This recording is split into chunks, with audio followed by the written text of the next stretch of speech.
이렇게 봉독한 말씀을 통해서 더러운 옷에서 새 옷으로라는 제목으로 주님의 말씀 나누고자 합니다. 오늘 스가랴는 아주 특별한 환상을 봅니다. 3장 1절에 그가 나에게 보여준 것은 여호와의 천사 앞에 서 있는 대제사장 여호수아와 그의 오른편에서 그를 고발하는 사탄이었다. 이 한 장면 안에는 하나님의 백성의 현실이 압축되어 있습니다. 여호수아는 대제사장이지만 지금 그는 고발당하는 자입니다. 사탄은 그의 곁에 서서 끊임없이 죄를 들추며 말합니다. 그는 부정합니다. 그는 자격이 없습니다. 사실 이것은 이스라엘 전체의 모습이었습니다. 그들은 포로에서 돌아왔지만 아직 죄의 그림자에서 벗어나지 못했습니다.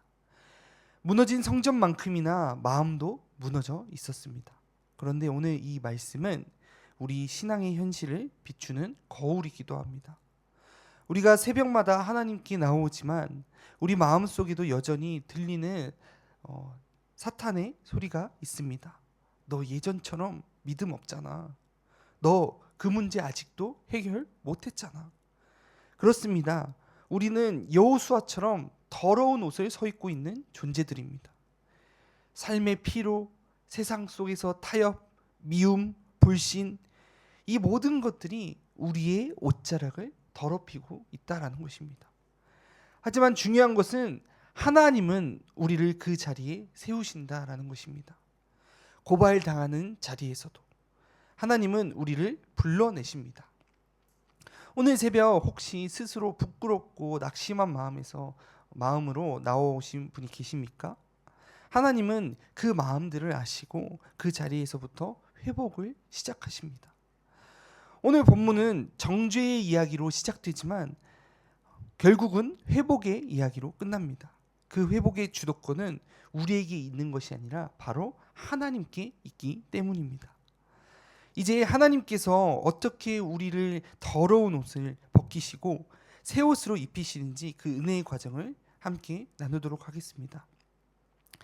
3장 2절에 여호와께서 사탄에게 말씀하셨다. 사탄아, 여호와가 너를 꾸짖는다. 예루살렘을 택한 여호와가 너를 꾸짖는다. 이 사람은 불에서 꺼낸 그슬린 나무 조각이 아니냐. 이 말씀은 우리에게 너무나 위로가 됩니다. 여호수아가 아무 말도 하지 못하고 사탄에게 고발당하고 있을 때 하나님이 직접 나셔서 사탄을 꾸짖으십니다. 하나님께서는 그저 바라보고만 있지 않으십니다. 그저 방관하고만 있지는 않으십니다. 그분은 당신의 백성을 위해서 싸우고 계십니다. 사탄은 계속해서 우리의 과거를 들추며 이렇게 말합니다. 그는 실패했잖아요. 그 사람 순종 안 했잖아요. 하지만 하나님께서 말씀하십니다. 그는 내가 불에서 꺼낸 나무다. 이 표현은 거의 타서 없어질 뻔했지만 구원받은 존재를 뜻합니다. 즉 우리도 불에 던져질 만한 인생들이었지만 하나님의 손이 먼저 우리를 붙잡아 꺼내셨다는 뜻입니다. 1958년 중국의 무디 선교학교 출신이자 후에 영국으로 건너간 허드슨 테일러는 이렇게 간증했습니다. 그가 어렸을 때 공산당에 의해서 가족들이 추방당하고 모든 재산들을 잃어버렸을 때 하나님은 왜 우리 가정을 이렇게 버리십니까? 라고 울부짖었습니다. 그러자 훗날 이렇게 고백합니다. 그때야말로 하나님께서 우리 가정을 불 속에서 꺼내신 순간이었습니다. 만약 그 고난이 없었다면 나는 선교의 길에 서지 못했을 것입니다. 라고 고백했습니다. 사랑하는 성도 여러분, 하나님이 사탄을 꾸짖으실 때 그분의 꾸짖음은 정죄가 아니라 선포입니다. 그는 내 것이다. 내가 택한 자다. 이 선언은 죄를 덮으려는 싸구려 위로가 아니라 언약의 사랑에서 비롯된 담대한 선포라는 것입니다. 우리가 아무 말도 하지 못하고 있을 때 우리 대신 말씀하시는 하나님이 계십니다.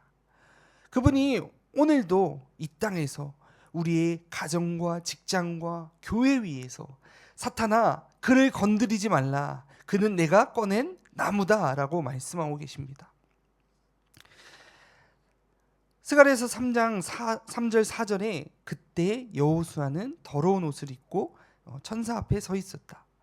천사가 자기 앞에 서 있는 자들에게 명령하여 그의 더러운 옷을 벗겨라 하고 그에게 말했습니다. 보라, 내가 내 죄악을 제거하였으니 내게 아름다운 옷을 입히리라. 이 장면은 구원의 핵심을 보여줍니다. 하나님께서 여호수아를 향해 내 옷이 더럽다라고 책망하지 않으셨습니다. 대신 천사에게 명령하십니다. 그의 옷을 벗겨라. 이는 곧 죄를 드러내는 것이 아니라 죄를 제거하는 은혜입니다. 하나님은 우리를 부끄럽게 하시려고 우리의 허물을 드러내는 분이 아닙니다. 오히려 새 옷을 입히기 위해서 우리의 더러움을 벗겨내신다라는 것입니다.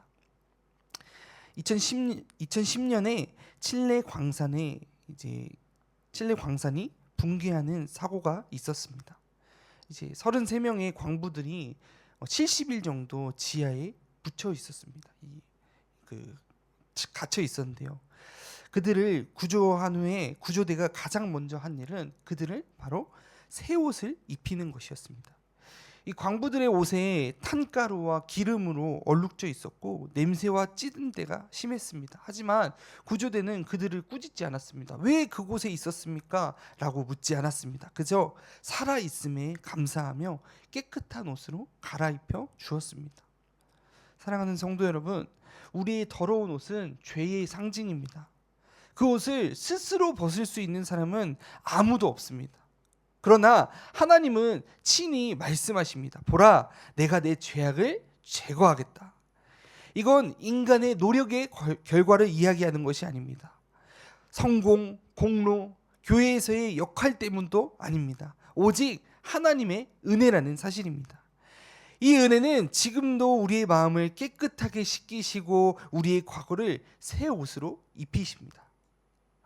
오늘 우리 생활 속에서 내가 너무 내 옷을 더럽다고 느껴지고 계십니까? 그래서 하나님 앞에 설 자격이 없다고 생각하십니까? 그때 하나님께서 말씀하십니다. 내가 너의 옷을 벗기 마. 너의 죄는 내가 지우겠다 라고 말씀하십니다. 우리 함께 스가랴서 3장 5절을 한번 같이 읽어볼까요? 그때 내가 말씀드렸다. 그의 관을 씌워 주십시오. 그러자 천사들이 그의 머리에 깨끗한 관을 씌우고 그에게 옷을 입혔다.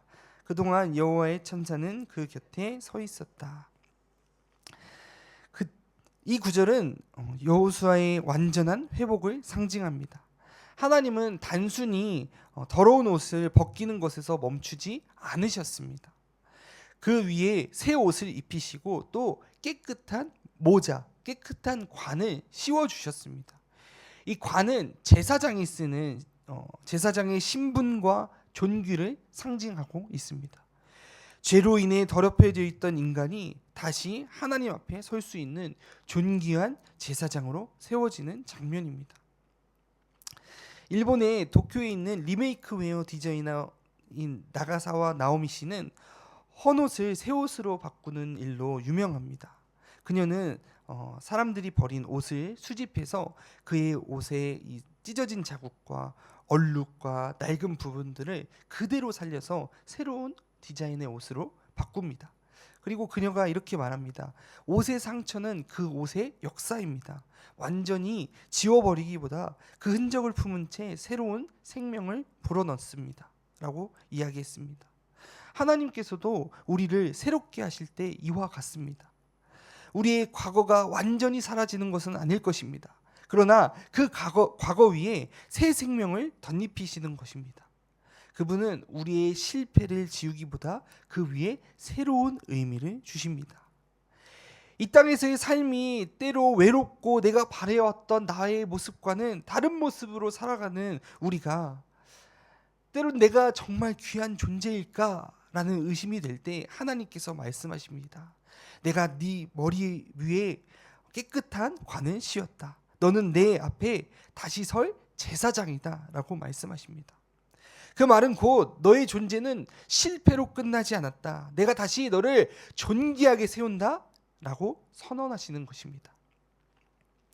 오늘 본문 마지막 절 10절은 이렇게 마무리됩니다. 그날에 너희가 서로를 포도나무와 무화과나무 아래로 초대하리라. 이 말은 단순히 그 평화로운 식사 자리를 이야기하는 것이 아닙니다. 하나님께서 죄를 씻으시고 새 옷으로 입히시며 정결케 하신 후에 이 말 하나님의 나라를, 그 평화를 상징하는 장면입니다. 포도나무와 무화과나무 아래는 이스라엘 사람들에게 평화와 번영을 상징하는 곳이었습니다. 즉 죄사함을 받은 백성들이 하나님 안에서 서로 사랑하고 용서하고 교제하는 새로운 공동체가 세워지는 것입니다. 하나님께서 우리를 깨끗하게 하신 이유는 단지 우리가 거룩한 개인으로 남기 위함이 아닙니다. 깨끗하게 된 사람은 이제 관계를 회복해야 합니다. 요한일서 1장 7절에 그 아들 예수의 피가 우리를 모든 죄에서 깨끗하게 하시면 우리가 서로 사귐이 있게 하려 함이라. 즉 십자가는 하나님과 나 사이의 관계로만 회복시키는 것이 아니라 우리 서로의 관계를 새롭게 한다라는 것입니다. 우리 공동체 안에서도 이 말씀이 현실이 되어야 합니다. 서로를 향한 오래된 오해와 말 한마디로 생긴 거리감이 있을 수도 있습니다. 경쟁 속에 피로함이 있고요.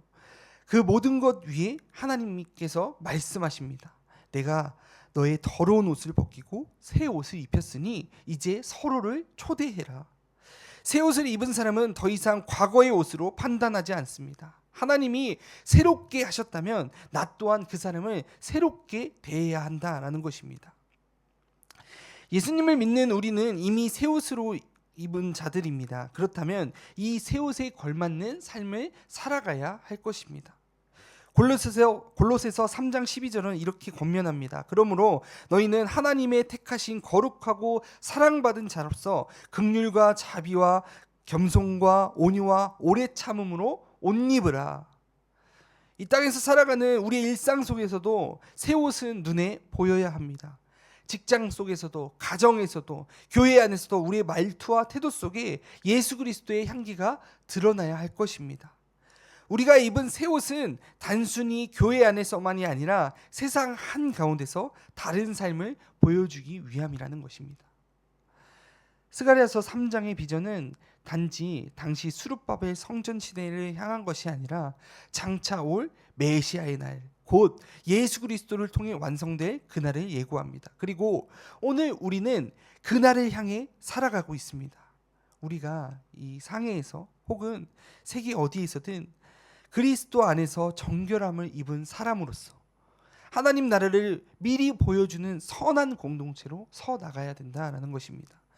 그날에는 우리가 서로의 상처를 감싸주고 서로를 초대하며 서로를 통해 하나님 나라를 맛보게 될 것입니다. 말씀을 마무리하고자 합니다. 하나님께서는 사탄의 고발 앞에서도 여호수아를 변호하셨습니다. 더러운 옷을 벗기시고 새 옷을 입혀주셨습니다.